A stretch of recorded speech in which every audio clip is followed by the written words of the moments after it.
last few hours, we had federal officials release a joint statement with two items, saying they identified two items. First of all, an article posted by what they're saying are Russian actors, falsely claiming that officials in swing states are orchestrating a plan to commit fraud on Election Day, widespread fraud on Election Day. A second item, a video falsely depicting an interview with an individual claiming that fraud is already happening in Arizona. Now that statement goes on to say that Russia will likely release additional manufactured content on Election Day, and that country is in the crosshairs of the United States in terms of what it considers, quote, the most active threat when it comes to foreign election interference. And now that interference, those false claims, play into the beliefs of millions of Americans, from average citizens to politicians, who continue to claim that Donald Trump did not lose the 2020 election, that it was stolen, and that if Donald Trump officially loses this year around, that it will be, again, the Democrats, the liberals that will have stolen the election. And that belief is especially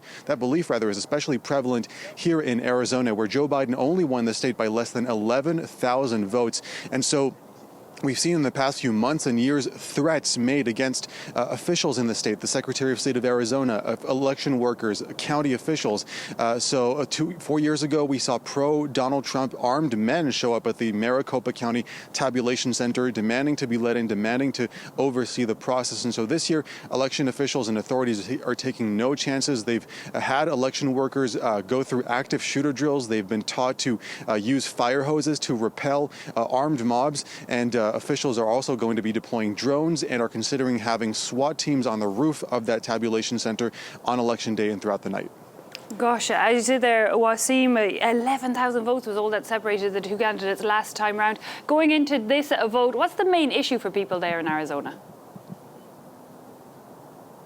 Well, there are a couple. First, for Republicans, I'd say that the main issue is immigration. And so the Arizona ballot this year is historically long. It's the longest that it's been since 2006, 2 pages front and back. And then not only because there are a lot of races of citizens are being asked to vote on, they're also being asked to cast their vote on several propositions. Those are citizen-driven ballot initiatives on a wide range of issues. And the first one, immigration, is Prop 314. It would, among many other things, make it a state crime for non-citizens to cross into Arizona outside of an official port of entry. It would also allow state and local police to make arrests on anyone found to be entering the state outside of the port of entry. It's a state where 25% of voters are Latino. It's also the only swing state that is on the border, and it's a state that has seen a record number of illegal entries earlier in the year. So this is a very important issue for Republicans, and they've been hammering that message for several months now as we head into this election.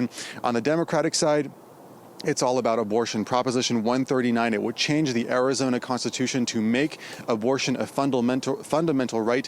Abortion is on the ballot in 9 other states. Progressives and Democrats are hoping that will encourage people to come out and vote for abortion, and at the same time vote for Kamala Harris for president.